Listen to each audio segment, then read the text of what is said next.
Akhirnya, rencana jalan-jalan bareng Tuan Putri berakhir dengan sukses besar. Kami ketemu dengan Zachary, ketemu dengan Nora, dan juga ketemu dengan Tony. Sepanjang perjalanan, ada begitu banyak hal yang tidak terduga. Aku berhasil merekrut Skytail. Dan tiba-tiba saja muncul toko di tempat Tony. Tapi yang paling penting dari semua itu, Tuan Putri kelihatan senang dari awal sampai akhir. Jadi bisa dibilang, tidak ada masalah berarti dari perjalanan kali ini. Padahal kami sudah jalan ke sana kemari, ngobrol dengan banyak orang, dan menempuh waktu yang lumayan lama. Tapi anehnya, Tuan Putri sama sekali tidak kelihatan capek. Bahkan, dibanding sebelum berangkat, dia sekarang terlihat seperti penuh energi, seolah semangatnya meluap-luap. "Krai, tadi itu menyenangkan ya?" Iya, bagus deh kalau kamu senang."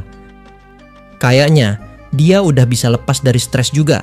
Aku benar-benar gak nyangka, orang yang belum lama ini sempat ngambek dan menangis terseduh-seduh. Sekarang bisa seceria ini. Rasanya lega melihat dia kembali tertawa seperti anak kecil yang baru menemukan mainan baru. "Terus, besok kita kemana? Soalnya kita juga sudah kembali ke sini." Gimana kalau kita naik Kumo yang udah diperbaiki Tony aja?" Tuan Putri langsung mengangguk-angguk penuh semangat. Tatapan matanya berbinar seperti anak kecil yang mendengar kabar mau piknik. Staminanya benar-benar luar biasa, aku sampai kewalahan ngikutinnya. Kami berjalan melewati area yang lebih sepi dibanding tempat Nora dan Tony tadi. Hingga akhirnya tiba di sebuah bangunan yang terasa familiar, markasnya Tuan Putri. Begitu dia masuk ke dalam, aku juga berniat ikut. Tapi tiba-tiba suara seseorang memanggil dari belakang dengan nada serius. "Krai-san, jadi apa sebenarnya rencanamu? Kalau memang ada sesuatu yang harus kami lakukan, lebih baik kita bahas sekarang." "Rencana ya?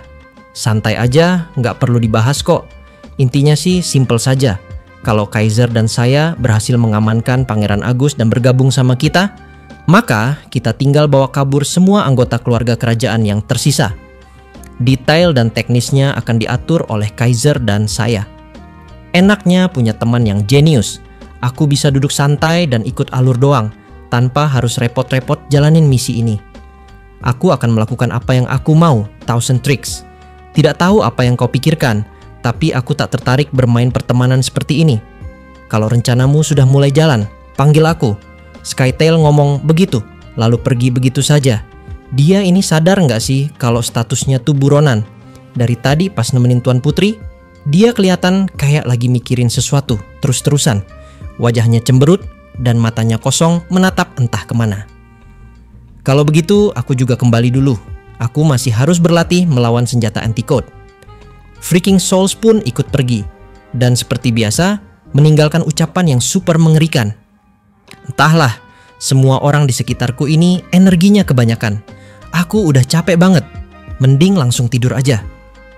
Dengan menghela napas panjang, aku pun ikut masuk ke dalam gedung bersama Tuan Putri. Dengan sebuah tujuan untuk dapat tidur alias untuk dapat istirahat. Singkat cerita, tepat setelah aku sudah berhasil tersadar, aku mendapati diriku sedang berbaring di sebuah ruangan yang aneh. Langit-langitnya tinggi dan berkilauan. Lantai logam luas membentang sejauh mata memandang, dan dinding-dindingnya transparan.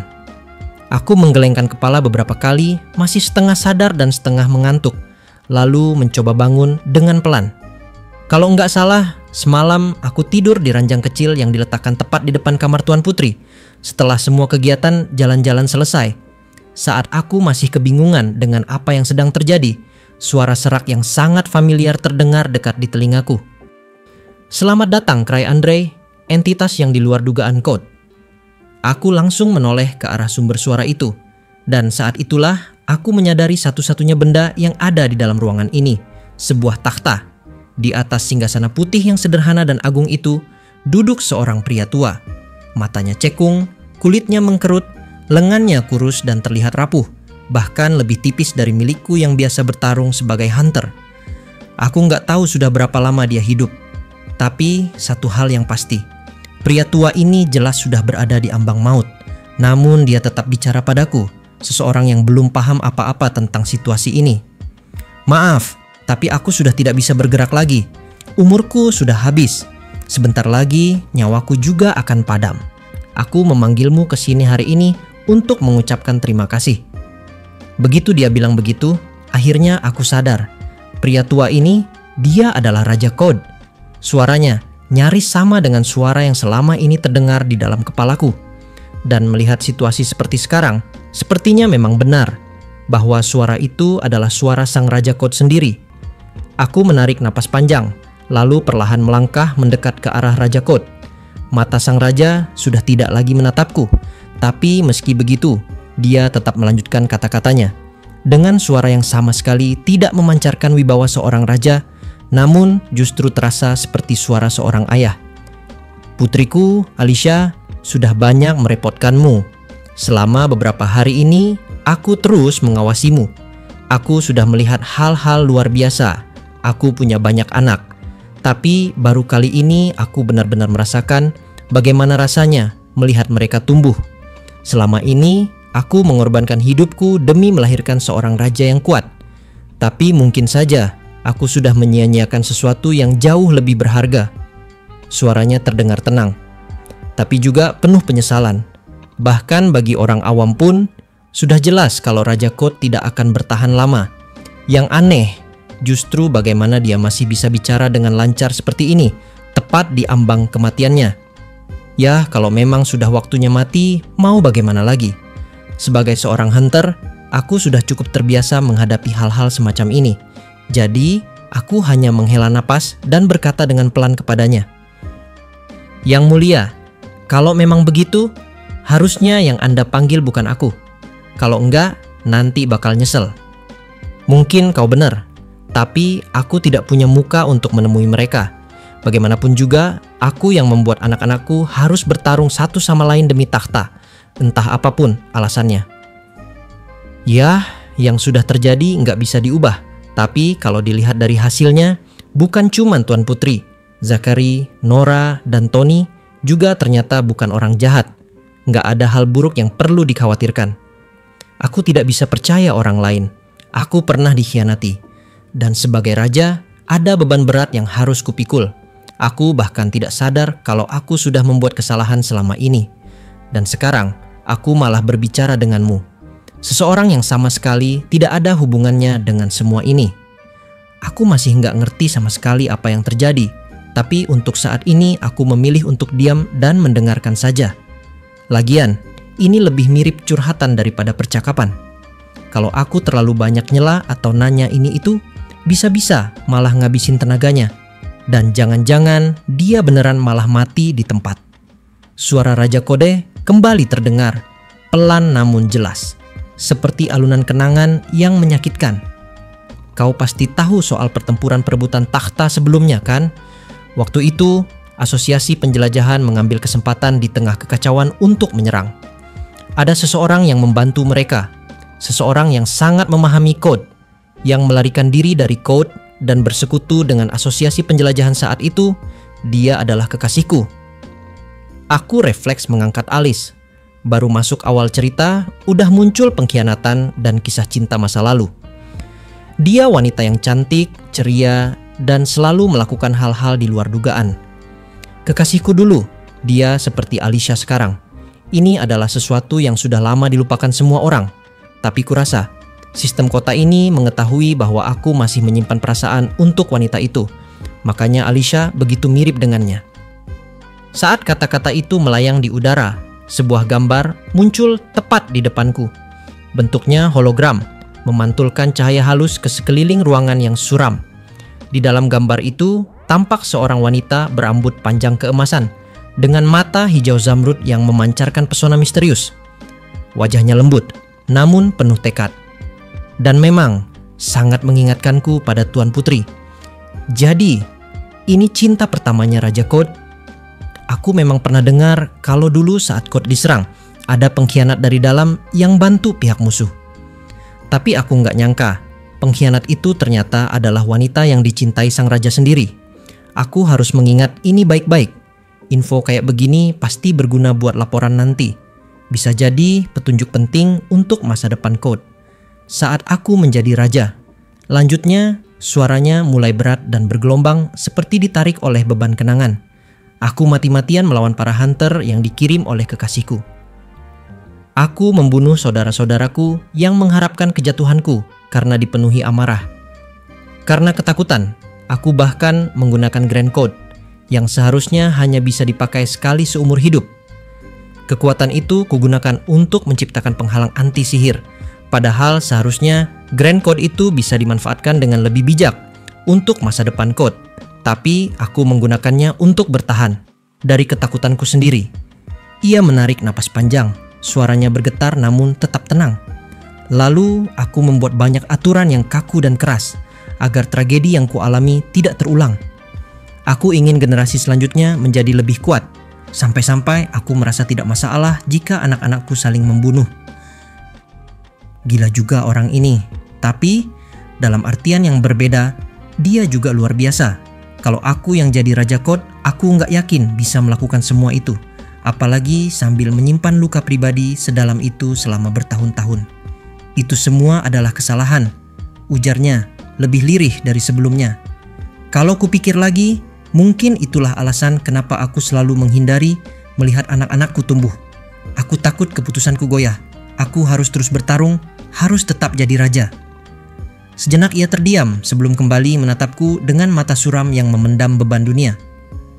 Cry Andre, kode punya sebuah misi. Misi yang hanya diketahui oleh raja. Misi yang hanya bisa dipahami oleh mereka yang telah menggenggam tongkat bukti raja, alias kunci dari sistem Code. Perlahan, ia mengangkat lengannya yang gemetar. Tangannya nyaris tak mampu bertahan, tapi tekad dalam tatapannya masih membara. Tiba-tiba, sebuah bagian dari lantai terbuka. Dari dalamnya muncul sebuah pedestal dan di atasnya tertancap sebuah tongkat. Tongkat itu tampak kuno, tapi juga aneh. Ujungnya tidak runcing seperti tongkat komando biasa, melainkan dihiasi sebuah batu permata besar berbentuk bulat yang melayang, berputar perlahan di udara. Cahaya yang dipancarkan batu itu lembut, namun mengandung energi yang tak bisa dijelaskan dengan kata-kata. Tunggu. Kayaknya aku pernah lihat tongkat ini di tempat lain. Pause dulu cuy, ada info penting, biar nggak lupa sama cerita di season 1 animenya. Aku belum sempat mengamati lebih detail ketika pedestal itu perlahan menutup kembali, menyembunyikan tongkat tersebut di balik logam tebal. Raja Code berbicara lagi, seperti tidak terjadi apa-apa. Itu adalah tongkat yang memberi informasi tentang Code kepada sang raja. Tongkat itu adalah satu-satunya benda yang bisa mengakses inti dari sistem ini. Cry, dengarkan baik-baik. Nada suaranya berubah, menjadi lebih berat, lebih lambat, seperti mengukir tiap kata ke dalam hatiku. Kota benteng bermobilitas tinggi Code ini sebenarnya bukanlah kota benteng. Ini hanyalah kota terapung kecil yang diperluas secara paksa oleh raja pertama dengan menggunakan Grand Code setelah dia mengetahui tujuan asli dari Code.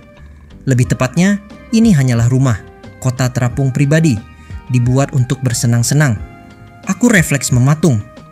Apa tadi dia bilang? Kota sebesar ini cuma rumah pribadi. Makanya persenjataannya juga seadanya. Padahal seharusnya ada kota benteng bermobilitas tinggi yang jauh lebih besar daripada ini, alias kota yang sebenarnya. Kata-kata itu seperti petir yang menyambar diam-diam. Semua yang kupahami tentang kode, tentang kota ini, tentang sejarahnya, mulai retak satu persatu. Aku menatap sekeliling, mencoba mencerna. Kota yang selama ini jadi simbol kekuatan dan ketahanan di tengah dunia yang hancur ini, ternyata cuma rumah pribadi dan juga cuma tempat hiburan hasil modifikasi doang. Seriusan deh, ini gila banget. Namun di momen yang sama, Raja Kode pun kini kembali berkata lagi. Tapi masalahnya bukan di situ. Yang lebih penting adalah Code punya musuh. Musuh yang dulu menghancurkan peradaban fisik tingkat tinggi. Dan sekarang dengan kota benteng yang asli sudah tidak ada. Kota ini, Raja Kota ini, punya tugas untuk menghadapi musuh itu, yang kemungkinan besar akan segera muncul. Suara Raja Code mengalir pelan, seperti embusan angin terakhir menjelang badai. Aku menelan ludah. Oke, jadi bukan cuma kisah pengkhianatan dan cinta masa lalu yang sedang dibongkar, tapi juga ancaman global yang belum selesai. Bahkan bisa dibilang baru saja dimulai. Ada beberapa pola dalam manifestasi benda melalui mana material. Misalnya, Treasure Vault, peninggalan peradaban fisik tingkat tinggi, itu cenderung memunculkan relik dari zaman itu. Pedang dan sarungnya seringkali muncul bersamaan, kayak mereka satu paket dari awal. Bahkan, ada catatan tentang pedang suci yang tiba-tiba muncul di Treasure Vault Raja Iblis. Karena tugas dari pedang itu memang buat membunuh Raja Iblisnya. Jadi, kalau kota benteng ini muncul dengan tujuan buat melawan monster, besar kemungkinan si monster juga bakal muncul sebentar lagi. Kedengarannya masuk akal. Nggak enak, tapi masuk akal. Ya, kalau aku sih mungkin bakal nyantai dan mikir, pasti bisa diatasi. Tapi sekarang beda. Ini bukan sekadar monster biasa. Ini musuh lama yang pernah menghancurkan satu zaman. Itulah mengapa raja sebelumnya membuat senjata, menghancurkan negara lain dan menyerapnya, lalu memperkuat kota ini. Nada suara sang raja mulai gemetar. Aku sendiri berusaha memulihkan kota setelah diserang oleh asosiasi penjelajahan, serta menciptakan raja yang lebih kuat, untuk memastikan segalanya berjalan dengan baik. Wajahnya terlihat semakin lelah, namun sorot matanya masih penuh tekad yang belum padam. Tapi begitu aku mati, anak-anakku pasti akan saling bunuh demi kursi takhta. Dan Cry, aku tidak punya hak untuk menghentikan mereka. Di momen itulah, Cry pun untuk pertama kalinya kini bisa sadar. Hingga di dalam dialognya dia pun mulai berkata kepada kita, jadi ini maksudnya perebutan takhta yang sering disebut-sebut orang. Ternyata bukan cuma sekadar drama kerajaan. Ini benar-benar perang. Perang saudara yang dimulai begitu sang raja meninggalkan dunia ini. Pantesan aku merasa pinter banget hari ini. Banyak banget rahasia yang kebuka dalam satu malam. Aku nggak bisa bilang kalau raja ini adalah pemimpin yang hebat. Tapi ya, kalau dia udah sejauh ini mengakui kesalahan dan mencoba memperbaiki, mau gimana lagi? Mending mikirin ke depan aja. Yang penting itu masa depan. Dengan gaya sok cool, aku pun berkata, nggak usah khawatir. Nggak bakal ada tragedi karena aku ada di sini. Aku punya rencana. Sayangnya, aku nggak bisa nyelamatin hidup raja. Tapi urusan setelah itu, serahin aja ke aku. Begitu ya. Raja itu bergumam pelan, seperti orang yang hampir menangis. Dan jujur saja, aku bisa merasakannya. Kalau sampai dia terharu cuma karena kata-kata dari orang asing macam aku, berarti hidupnya selama ini lumayan kesepian. Tenang aja, Pak Tua. Yang bakal menangani ini bukan orang sembarangan. 3 hunter level 8 yang enggak terkalahkan ada di pihakmu sekarang. Mana ada perlindungan lebih mewah dari ini? Tapi tetap saja waktu kami terbatas. Kalau raja sudah mati, maka ada 6 orang yang harus dilindungi sebelum ... Belum sempat Cry bisa menyelesaikan kalimatnya, maka dia pun kini langsung teringat akan sesuatu. Oh iya, ada satu hal yang harus aku pastiin. Kemampuan mobilitas kota ini kira-kira kapan bisa diperbaiki? Kemampuan mobilitas. Raja itu mengerjapkan mata pelan. Sudah diperbaiki sejak lama. Supaya raja berikutnya bisa langsung bertindak. Itu adalah tugasku yang terakhir. Hadeh, kerjaan yang nggak perlu malah diberesin duluan. Tapi ya udahlah, intinya kita harus gerak cepat. Situasi darurat. Tapi ya aku juga udah sering banget kena situasi kayak begini. Walaupun entah kenapa, yang ini terasa agak beda. Ada tekanan, ada atmosfer yang nggak sehat. Terakhir, kalau semua sudah berakhir, tolong sampaikan permintaan maafku kepada anak-anakku. Bilang bahwa aku telah melakukan kesalahan. Di momen itulah, tiba-tiba sesuatu terasa aneh. Kartu di dadaku panas. Bukan panas biasa, ini seperti terbakar dari dalam. Aku buru-buru mengeceknya. Tampilan di kartu itu mulai berubah. Kartu perak dengan 1 bintang emas yang bersinar. Kemudian kini berubah menjadi kartu emas. Dan di tengahnya 1 bintang hitam pekat muncul sebagai simbol. Aku belum pernah lihat kartu kayak gini sebelumnya. Tapi firasatku bilang, ini adalah kelas 7. Tanda pengakuan sebagai bangsawan tingkat atas. Belum sempat aku bertanya apapun, pedestal muncul dari lantai. Membawa sebuah kotak logam berornamen antik. Kotaknya berhenti tepat di depanku.